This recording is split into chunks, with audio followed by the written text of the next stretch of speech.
साथ हूं मैं राजीव शर्मा। चीन की लाल किताब बेहद चौंकाने और हैरान करने वाली वो दास्तान जिसे दुनिया है हैरान। क्या है, देखिए इस रिपोर्ट में।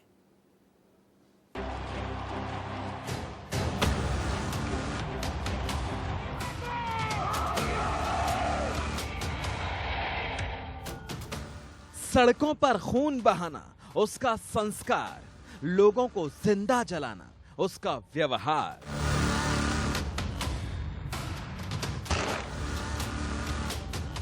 जहां इंसानियत नहीं हैवानियत की बस्ती है, जहां मौत जिंदगी से सस्ती है।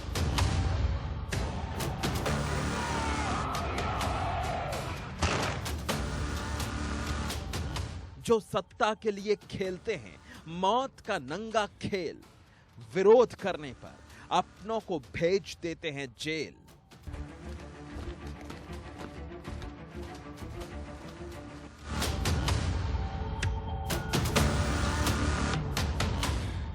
आज ड्रैगन का खूनी खेल होगा एक्सपोज। मौत के तांडव की दर्दनाक तस्वीरें आएंगी सामने।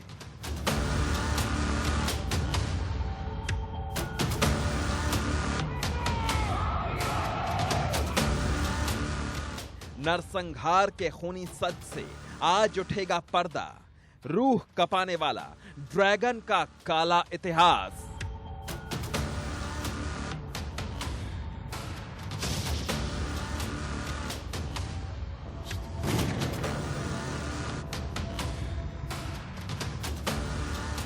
लाल सलाम के क्रूर कातिल आज होंगे बेनकाब।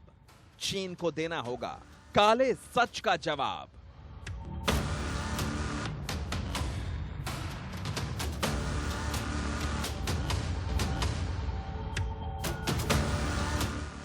चीन के खूनी संस्कार, ड्रैगन की रगों में नरसंहार।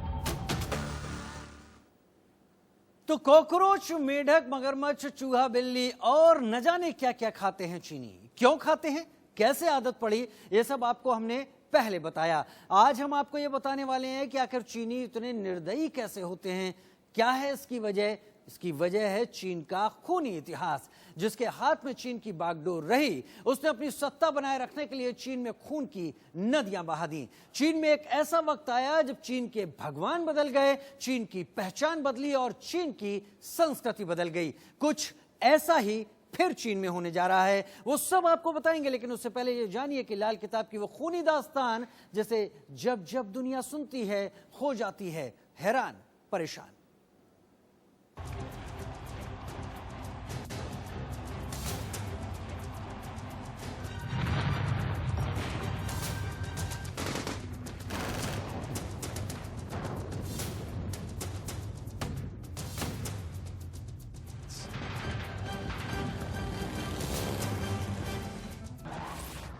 माओ की लाल किताब का खूनी राज। कत्ल किए गए जिन्होंने उठाई आवाज।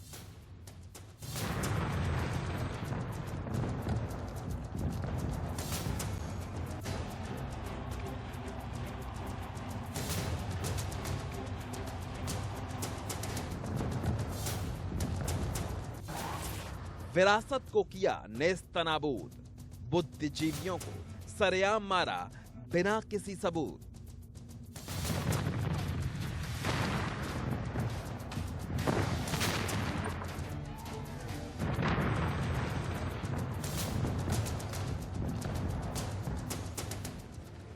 चीन में यह दौर था 1966 का।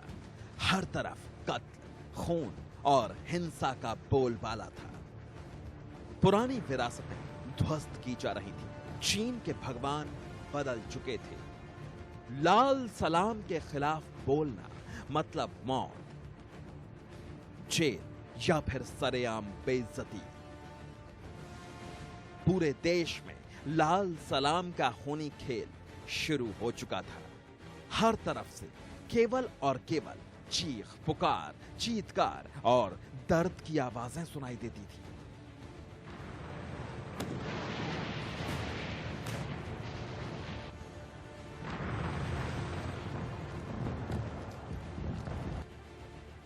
आधिकारिक तौर पर 15 लाख लेकिन रिकॉर्ड से अलग करोड़ों लोगों को मार दिया गया।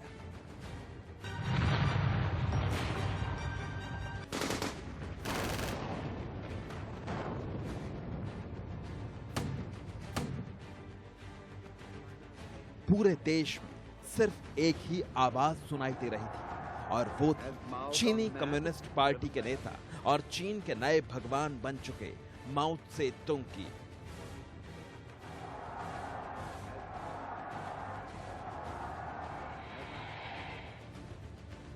ये दौर चीन में क्यों शुरू हुआ और इसके पीछे की कहानी क्या है, वो समझने के लिए हमें चीन के इतिहास में थोड़ा और पीछे चलना होगा। चीन की सत्ता में बने रहने के लिए एक लड़ाई लगातार जारी है। ये लड़ाई 1920 में राष्ट्रवाद और वामपंथ के बीच शुरू हुई थी और 1949 में वामपंथियों में सत्ता के संघर्ष को लेकर जारी थी। चीन की राजनीति में माओ एक स्वघोषित भगवान था।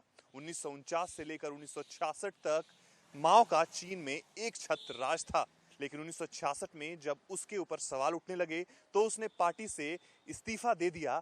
लेकिन उसी वक्त उसने शुरुआत की एक खूनी क्रांति की, जिसका असर जब तक उसकी मृत्यु नहीं हुई तब तक चीन में जारी रहा। 16 मई 1966 को माओ त्से तुंग और उसके समर्थकों ने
सालों से चाइनीज आर्ट और कल्चर बहुत खूबसूरत था, उसको खत्म कर दिया। अगर कोई एक्टर मिलता था, थिएटर आला मिलता था, उसको कहते थे कि आप काउंटर रेवोल्यूशनरी, आप हमारी जो क्रांति है लाल क्रांति उसके बरखिलाफ है। तो हर चीज पे लाल सलाम।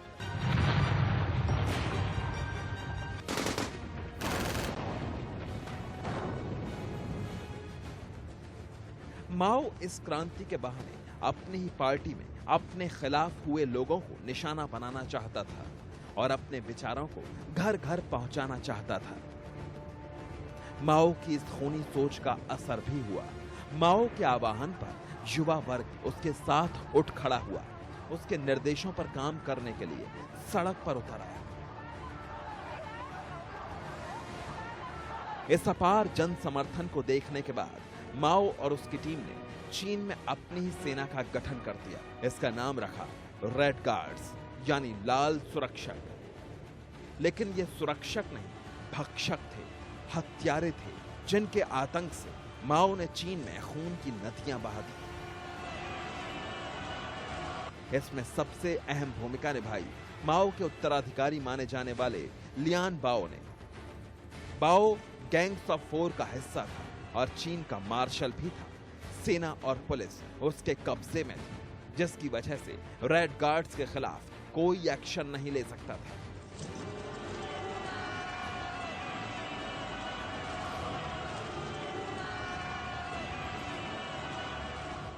1950 से लेकर 1966 तक माओ की नीतियों की वजह से चीन के लोगों ने जो भुखमरी और गरीबी का दुखद दौर देखा, उसकी किसी ने कल्पना भी नहीं की थी।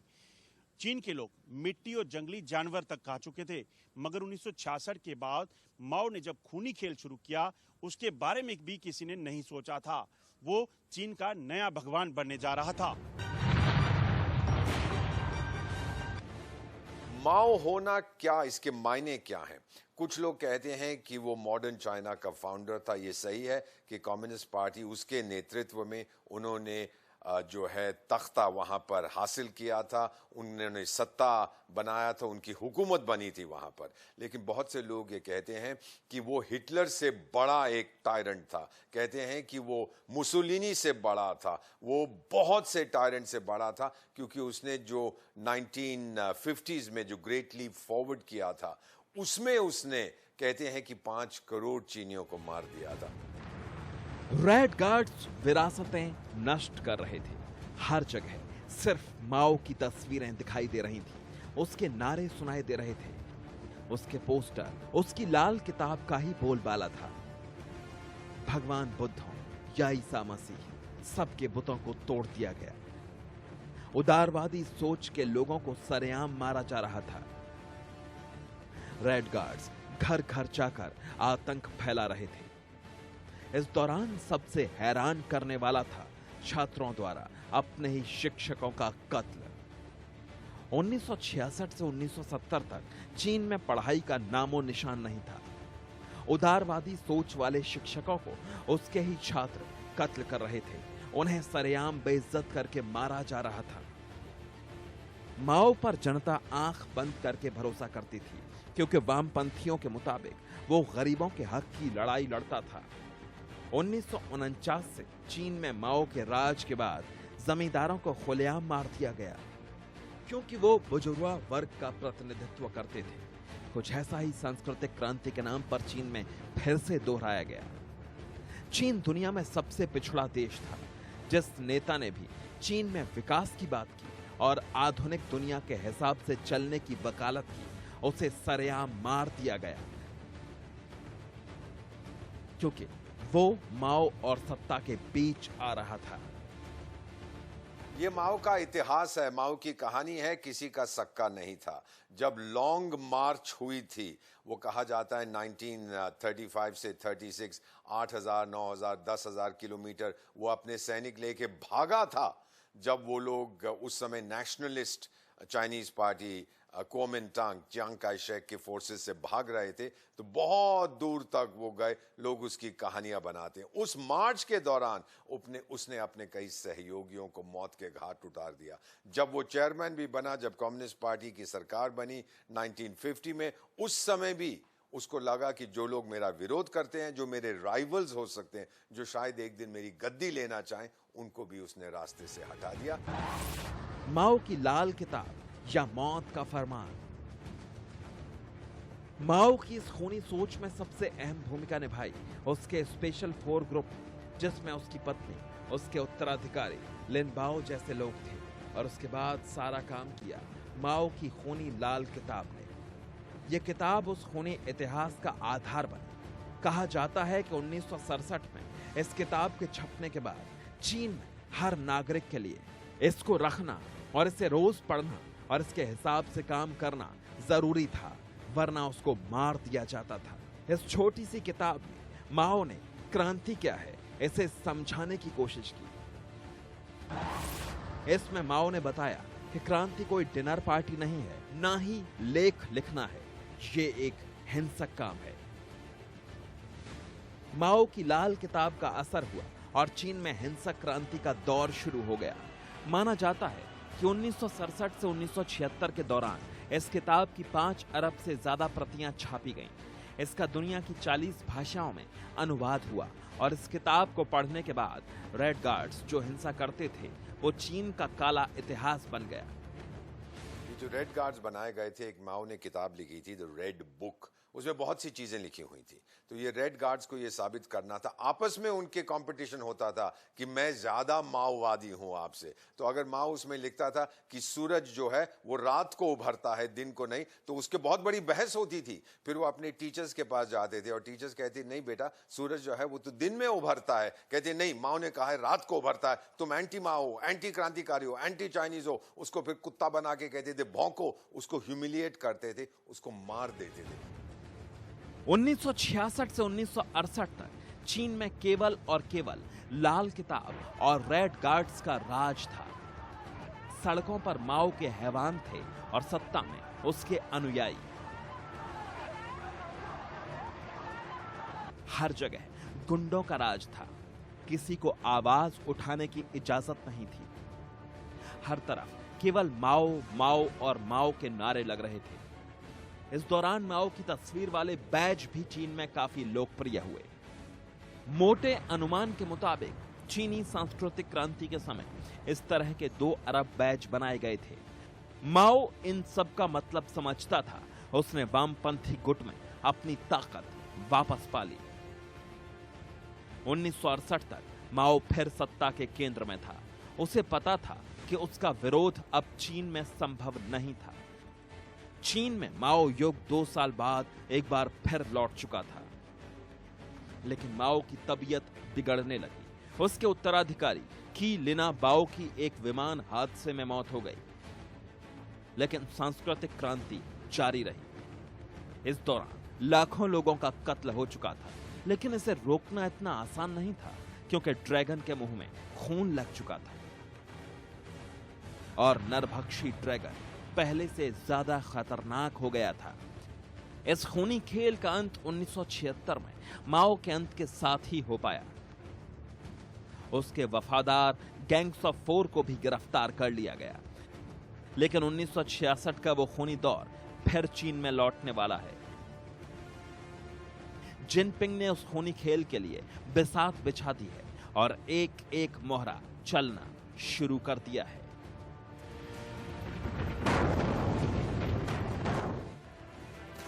Bureau report, India news.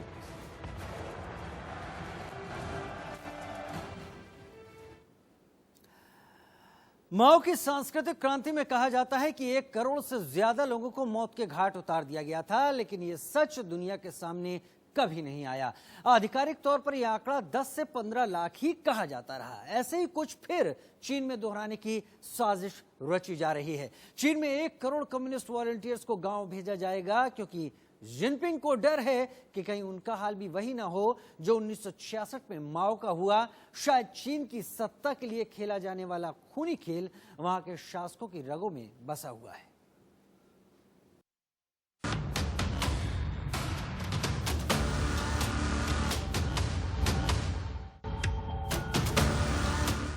Jinping सरकार का खूनी खेल, 1 करोड़ लोगों को भेजा जाएगा जेल।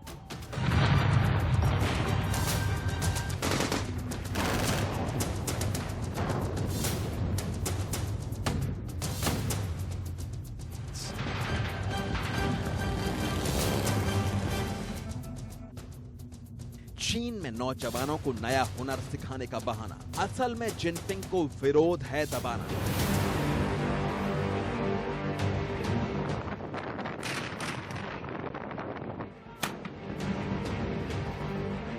जिनपिंग ने चली अब तक की सबसे बड़ी चाल। चीन की जनता कर सकती है खूनी बवाल।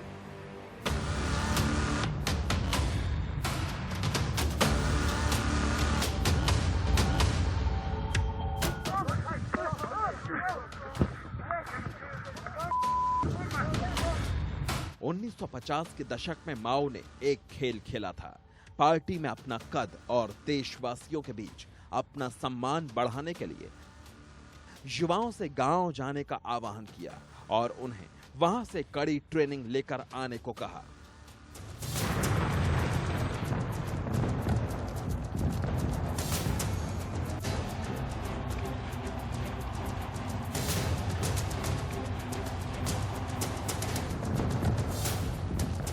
एक अनुमान के मुताबिक माओ ने करीब 1 करोड़ 60 लाख अपने विरोधियों और उनके समर्थकों को सांस्कृतिक क्रांति के नाम पर जेल भेज दिया था। चीन में ये जेल गांव होते हैं जहां युवाओं का कम्युनल ब्रेन वॉश किया जाता है। यह ठीक वैसा ही जैसा पीओके में पाकिस्तान के आतंकियों का ब्रेन वॉश किया जाता है और उन्हें जिहाद के लिए तैयार किया जाता है, यानी पूरी तरीके से कट्टरता सिखाई जाती है। माओ ने ये खेल पार्टी से अपने विरोधियों के सफाई के लिए खेला था। हैरानी की बात यह है कि इस जेल का शिकार खुद जिनपिंग हो गए और उनके परिवार को इसकी बड़ी कीमत चुकानी पड़ी। उनकी बहन का अंत हो गया, पिता को जेल जाना पड़ा और खुद वो भागे भागे फिरते थे, लेकिन उनका ब्रेन वॉश हो चुका था, इसलिए वो आज तक माओ की नीतियों के विरोधी कभी नहीं हो पाए। माओ ही आज भी जिनपिंग के आदर्श हैं।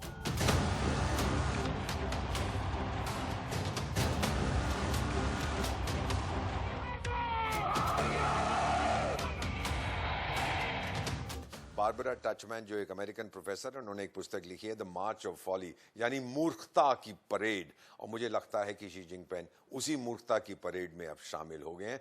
जब दुनिया भर में, बारबरा टचमैन ने लिखा, इतिहास में सरकारें ऐसा काम करती हैं जो उनके देश के हित में नहीं होता, they act against the interest of their own country. और मुझे लगता है कि जो आज चीनी हुकूमत है वो बिल्कुल यही कर रही है।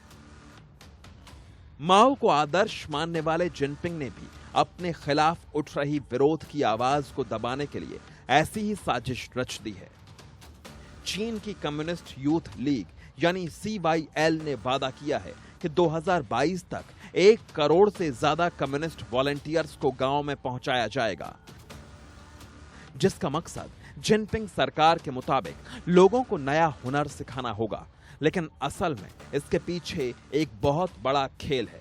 इस खेल को समझने के लिए भारत से सीमा विवाद के बाद चीन में उठ रही विरोध की आवाज को समझना होगा।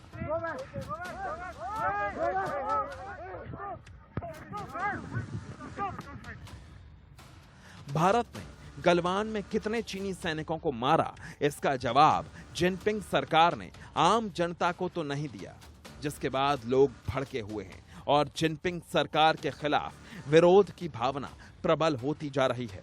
वहां की सोशल साइट बीवो पर सरकार विरोधी बयानों की बाढ़ सी आ गई है। सवाल चीन की सेना के जवानों को न मिलने वाला सम्मान है। सवाल चीन की सरकार की एक तरफा पॉलिसी है। तो ऐसे में जिनपिंग को अपनी सरकार तो बचानी है, क्योंकि संविधान संशोधन के बाद जिनपिंग जब तक चाहें चीन के राष्ट्रपति रह सकते हैं और विरोध की आवाज को दबाए बिना यह मुमकिन नहीं है। और इसीलिए उनकी पार्टी ने 1 करोड़ युवकों के ब्रेन वॉश करने का फैसला किया है। अब जिनपिंग सरकार भी उसी नक्शे कदम पर है। चीन में लोग सवाल उठा रहे हैं, क्या हम फिर 40 साल पुराने खूनी क्रांति के दौर में जा रहे हैं? कुछ चीनी नागरिकों का कहना है कि कभी कभी इतिहास आगे बढ़ता है, कभी कभी पीछे हट जाता है। तो साफ है, चीन में 1966 वाला दौर फिर लौट आए तो हैरानी नहीं होगी और ना ही कोई आश्चर्य, क्योंकि चीन के शासकों की रगों में नरसंहार बसा है। और सबसे बड़ी बात, राष्ट्रपति शी जिनपिंग माओ से काफी प्रभावित रहे हैं।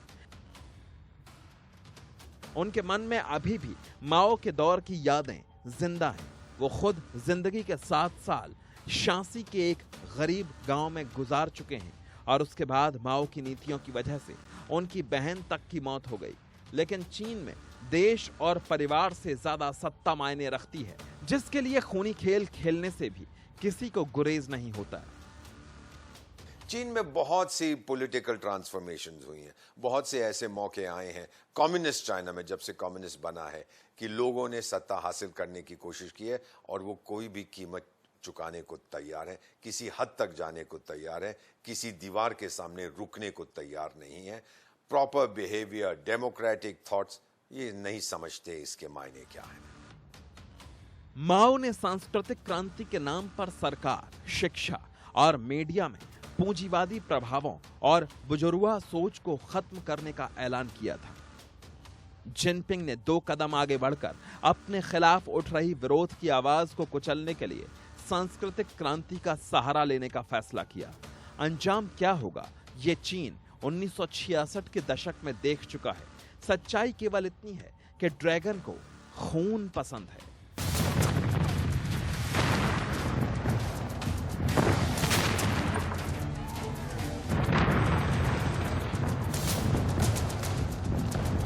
Bureau report, India news. 1949 से 1976 तक चीन में माओ का एक शत्रु राज्य था। वो चीनी कम्युनिस्ट पार्टी का सबसे ताकतवर चेहरा थे और उनका विरोध करने का मतलब मौत और सिर्फ मौत होता था। उनके पास केवल एक पद था, चीन की कम्युनिस्ट पार्टी के अध्यक्ष का, लेकिन चीन में केवल उनका ही शासन था। चीन में कहने के लिए एक सरकार थी, लेकिन उस सरकार के राजा मौत से तुंग ही थे। उनके पास सरकार में कोई पद नहीं था, लेकिन एक भी काम उनसे पूछे बिना चीन में नहीं किया जा सकता था।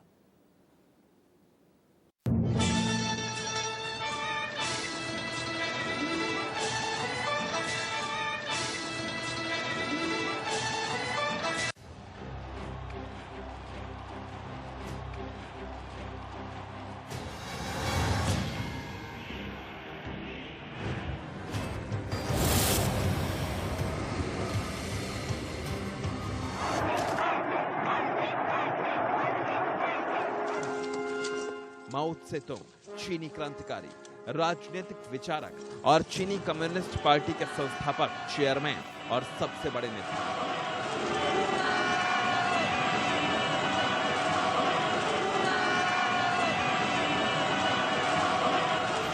चीन का ऐसा तानाशाह जिसका विरोध करना तो दूर, उसके खिलाफ एक शब्द बोलने का मतलब सिर्फ और सिर्फ मौत थी।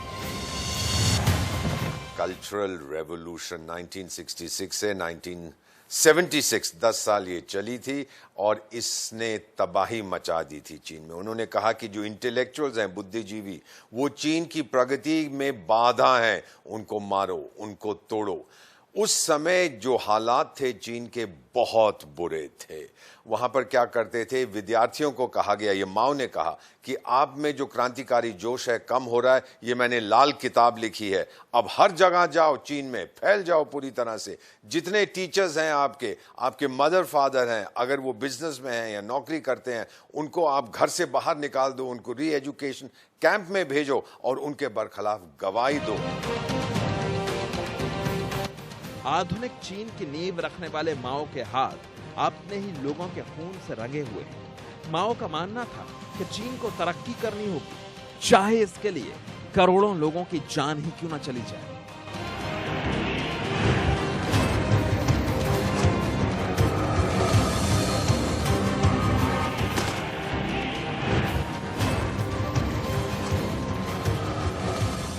महज 42 साल की उम्र में माओ त्से-तुंग चीन की कम्युनिस्ट पार्टी के सबसे बड़े नेता बन चुके थे।